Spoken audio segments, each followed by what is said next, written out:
Hello, everyone. My name's Hank Suttala. I'm the Sonic Shaman, and I'm just coming on real quick, kind of impromptu, because I've gotten a lot of questions recently, especially yesterday and today, about the healing clinic that Dr. K and I do.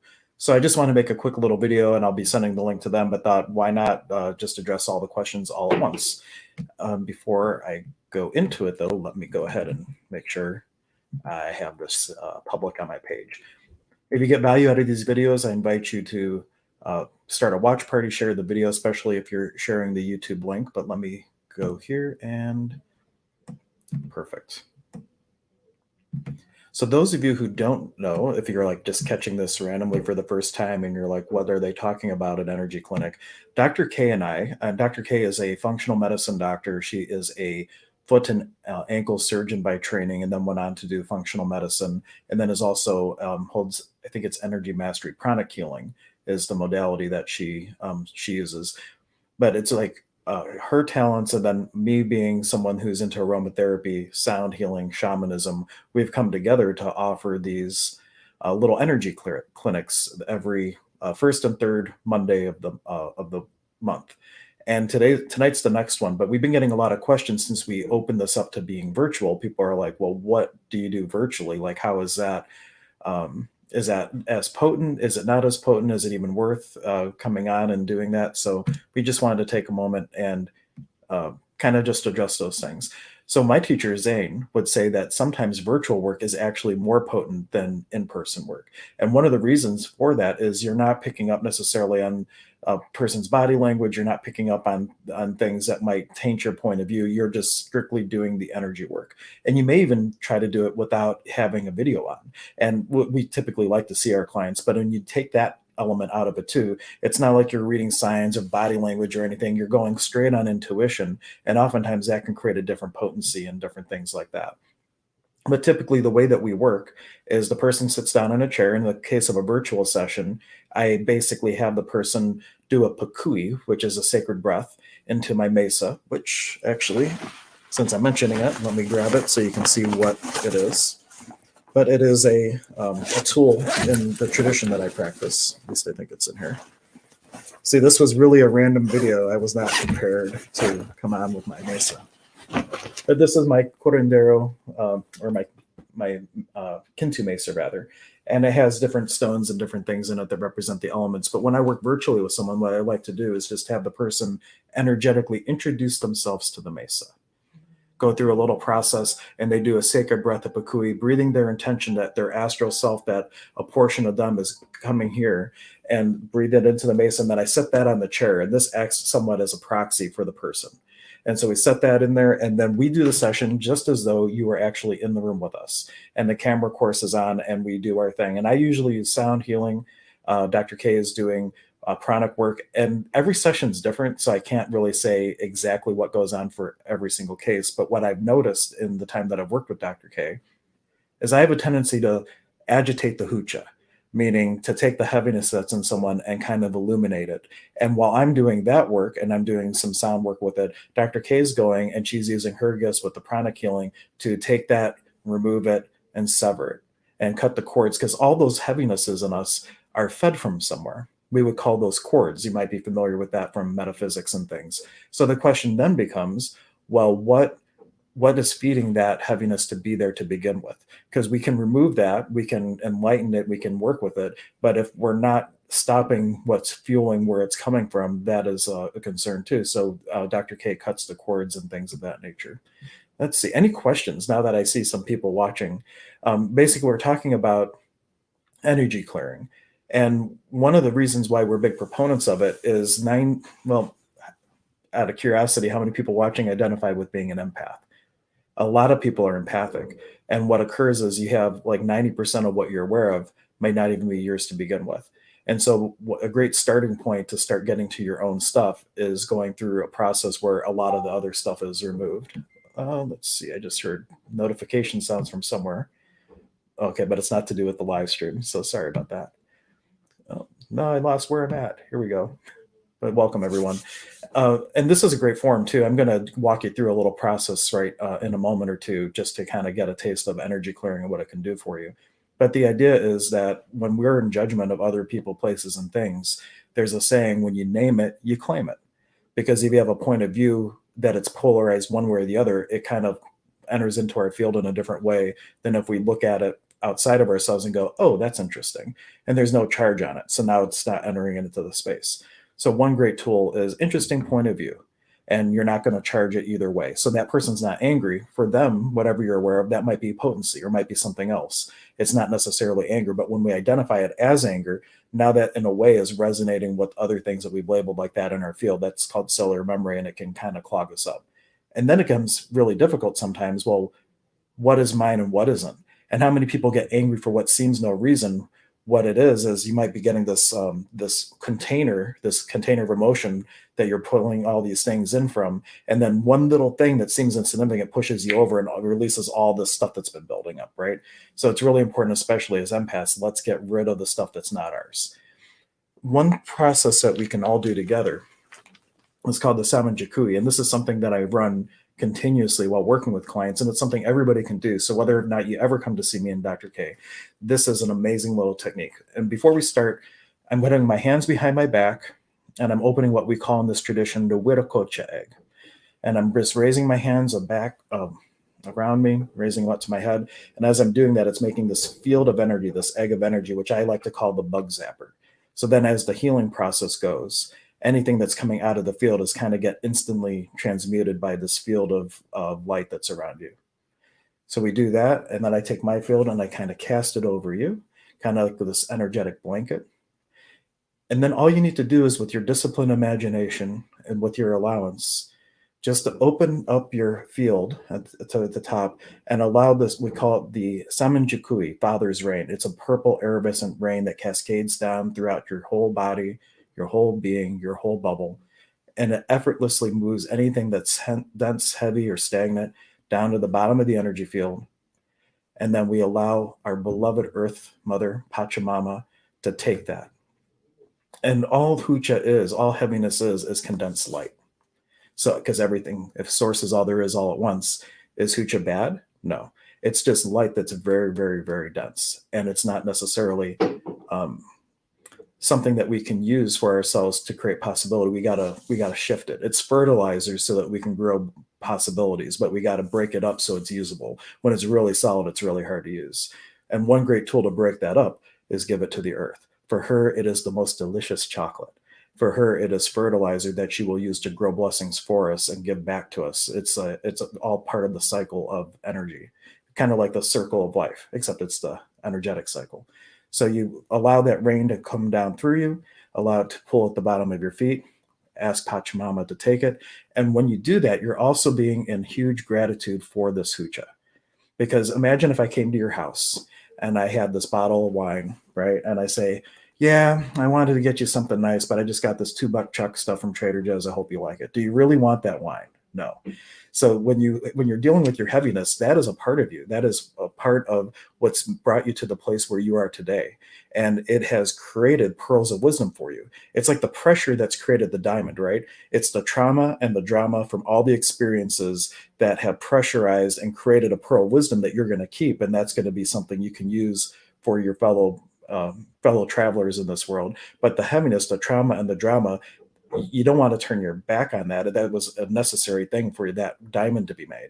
So with the greatest gratitude in your heart, you just say, thank you, Pachamama. Here you go. This is a beautiful gift for you. And now you in that sense, it's like, oh my goodness, I knew what you were making for dinner, and I got this bottle of wine. I know it matches everything on your menu perfectly. Here you go. Now that is very much accepted. But it's the space that you're holding when you're getting rid of it to really be grateful for your story, and to be grateful for your mess, and to be grateful for all the things that brought you to the point where you are right now, where you're now choosing a different possibility, a greater possibility. You don't want to turn your back on that. And there's a saying, your mess is your message. And all those things, the traumas and dramas, can be this propulsion and fuel to really create possibilities for yourself if you're willing to look at it. But a lot of us, we don't want to look at our dark side, right? And in a way, we're cutting ourselves off from a component of us. So we don't want to ever look at it as negative. In fact, that's the only true double, right? Seeing anything as negative, Satan. You know, I'm always an acronym nerd, so I got to throw at least one in there. So that is a great little acronym for that. But running that the rain energy, that's something that I do at the clinic. And there's other techniques that sometimes I will walk people through visually.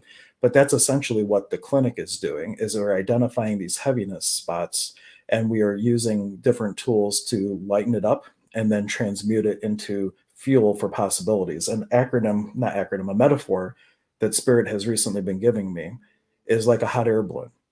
As we start to ascend in consciousness, we start to, rise up and start to ascend to the upper world, right? But you might feel like this lift, but why am I not moving? There's all these things that are heavy, feel holding you down.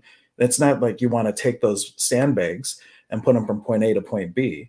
What if you could take that sand and it becomes fuel for that fire that can lift you higher, lift you faster, and take you in a much greater potency to wherever you're looking to go in life? So that's just another analogy to show, let's not shut the door on the heaviness. Let's not just move it from point A to point B. What can we do to truly use that as fuel for future possibilities? That's what the clinic's about, with one technique or another. I, of course, am more shamanic focused.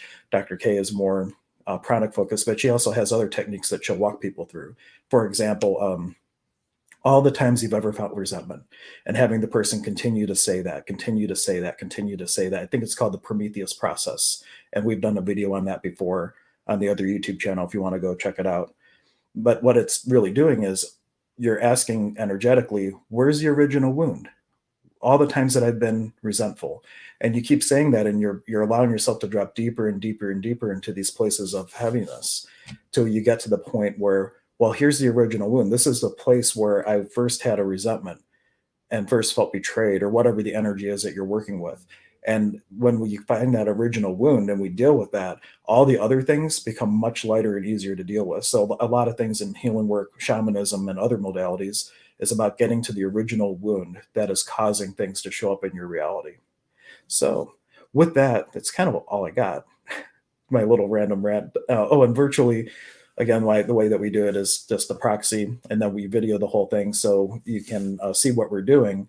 And we just ask that you stay present, present and aware and mindful. And then we also have interactions back and forth. If something's coming up for you, we can address that. But any questions for me about any of the things that I talked about? I know this is kind of random, so I'm pleased to see so many people tuning in when this is a random thought to just answer some questions and send this video off to people who were wondering about the clinic. It's kind of cool though. We got someone from Florida tonight and someone from Wisconsin in a couple weeks that were signing up, and other people were just interested. They just wanted to know a little bit more about what it's all about. Any questions at all, or not? Oh, the website, I should mention, if you would like to go sign up, or if you wanted to check it out, if you go to eob.center, for emergence of being.center, that one link will take you to everything that's going on and coming up. And you'll notice the very last link on there is for the energy clinic, and you can find out more information there, or emergenceofbeing.com too. Just the eob.center is one link that will direct you to all the different things, and also has all the social media on it if you want to follow or follow us on Facebook. But no questions, which is fine. Let's see. I'll wait another 30 seconds or so if you have any questions. Did this help? I know hopefully, even if you weren't interested in the clinic, hopefully the energy practice can bring you a little bit of peace and things like that too.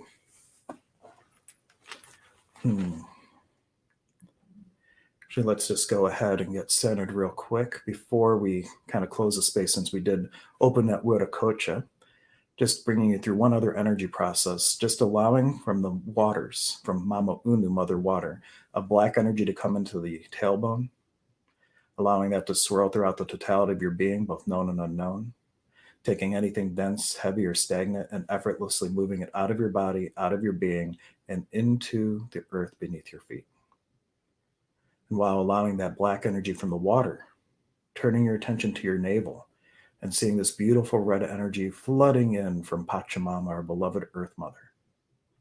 And allowing that red energy to effortlessly mix with the black energy that is still flowing, allowing that to move throughout the totality of your existence, all aspects of being, both known and unknown, moving anything that is dense, heavy, or stagnant, that is not allowing you to step fully into your infinite potential as an infinite being, and allowing it to move out of your body, out of your bubble, and into the earth space beneath your feet. Turning now your attention to the heart, your Hatan Sumaksunko, your great and beautiful heart. It's our connection to Inti Taita, Father, Son, and seeing this gold energy coming into the heart, allowing it to combine now with the black energy, the water, the red energy, the earth, and allowing it to illuminate all the places of heaviness that we're hiding. And as those are illuminated, all these energies combined help to move anything that is dense, heavy, or stagnant effortlessly out of your body, out of your bubble, and into the medicine space below you, into the earth itself as a beautiful gift. Turning the attention now to the throat, allowing the energy of the moon, Mama Kia, a silver energy, and Waira, the wind, the blue energy coming into the throat, allowing that to combine with the black energy of the water, the red energy of the earth, the gold energy of the sun, and allowing that to flood throughout the totality of your body, being and beyond, taking anything that is dense, heavy, or stagnant, and effortlessly moving it out of your body, out of your bubble, and into the earth space below you.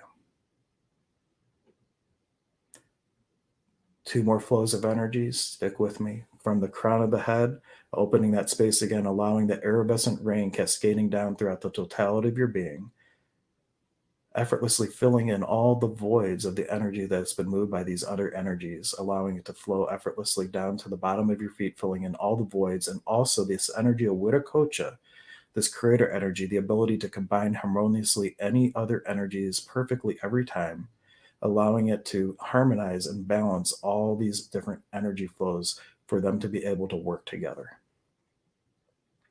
And the final flow of energy, right above the navel, we have the space in us called the Muhukoya, our seed of divine potential. It's the spark of divinity within all things. From this space, allow an energy to come up out of you. And notice that it becomes this vibrant whirlwind of rainbow colors. As this unrefined light energy comes through your body and your being, it's like a prism separating the colors into these variable, vibrant rainbow colors. This is representative of your Quichi, your rainbow, and your Katari, your own unique voice in this world, how you perceive the world uniquely based on your own set of experiences. And as that energy comes up and is also combining with the energy coming down, notice that this rainbow energy, as it comes up, starts to refine and come together again. And this white iridescent light comes crowning out of your head, and noticing you're connected to the divine, both outside of yourself and within yourself. And allowing both of those things to flow, anything remaining that's dense, heavy, or stagnant that would prevent you from being able to express your unique voice in this world without fear of judgment from yourself or others, effortlessly moves out of your body, out of your being, and effortlessly out to the cosmos, where that heavy energy can be of service to another being of light. Now, that being said, we're going to go ahead and take that Viracocha egg. We'll go ahead and close that, allowing ourselves to be contained energetically once again, and knowing that we have now been reintroduced with a lot of these elemental energies, allowing ourselves to acclimate to its power and its magic, and how we can use each of these energy flows for betterment of ourself or to our fellow travelers. So with that, I hope you enjoyed the extra little thing that I was inspired to do. And these are all energy centers in this tradition that are similar to chakras, but not chakras. We have these centers called nawis, which are like an eye of energy. It's like a camera lens. It opens and closes. And you would say that chakras is the energy distribution of the system. The nawis are, in a way, how the energy comes in and expresses out of your field. So they are 2 separate things. They correlate a little bit to one another, but 2 separate things entirely. And so I'm going to go over them again. You have one for the Mama Unu at the tailbone, one for the Mother Earth at the navel, and that's black and red. Gold for the heart. Blue and silver come into the throat for the moon and the wind. And then they technically consider the third eye and your eyes like one eye. That's a whole nother video for a different day, but it's not included in these energy centers that I'm talking about now. And then you have Wiracocha at the top that's going to come in. So with that, please check out the clinic, or check out my site too. I'm in the middle of redoing it, but my personal site is hanksetala.com, SETALA. I'm in the middle of redoing it, but it has all the valid links, and I try to stream several times a week and offer just whatever's on my mind. And today, answering questions is on my mind. And is it Charlotte? I hope I'm pronouncing it right. You're very welcome. I'm glad that you had a great experience. And stuff like what I just walked you through, that's what's going through my body and being while I work with clients. I might not always vocalize the intentions that I'm having for someone, but that's very much similar to how I work with people when I open up the energy space and whatnot. What I'm going through when I'm holding the space and what I'm intending, it's not always communicated, but sometimes I think it helps to know, to give people something like that, because you could easily go back and rewatch this video and go through all that process again and really start to develop a relationship, or I prefer to say creationship, with these different entities, because relationship is an acknowledgement of duality. It's an acknowledgement of we're separate, but at the same time, though we are individuals, we are also one. So if you start to look at things as creationships, now you're in a space where you're co-creating with people in the recognition that you're one and not separate, and it really changes the entire dynamic about how you deal with everything. And the website for the clinic is emergenceofbeing.com, or you can just go to eob.center, and that is my link tree, and it has links to everything, including signing up for the email list or finding the YouTube channels and all that good stuff. So thank you so much. I hope you enjoyed, and I'll probably do more videos like this. That was fun to walk people through. So I enjoyed it too. I will talk to you all soon, and have a wonderful day.